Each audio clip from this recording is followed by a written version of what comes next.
How do you honor your father and mother if they don't want you to follow God? Or they are living a lifestyle you don't agree with. And we've talked about this before. Maybe if a parent has a different, you have a different relationship or difficult relationship with a parent.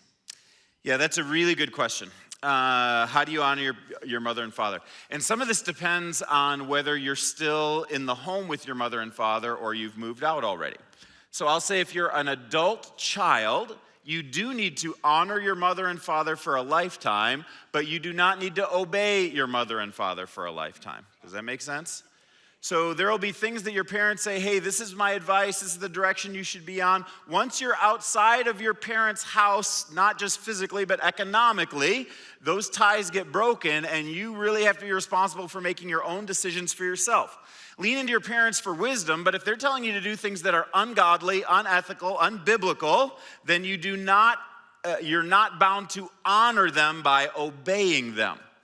If you're a kid who's still in the home, you are still bound by your parents' rules while you live in their household. And you need to have a lot of savvy of how do I honor my parents in the midst of this if they're more permissive than I am.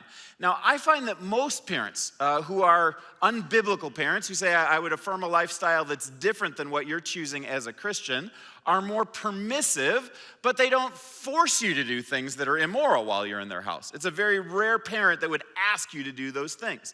So usually you have the choice to be able to say, you know what?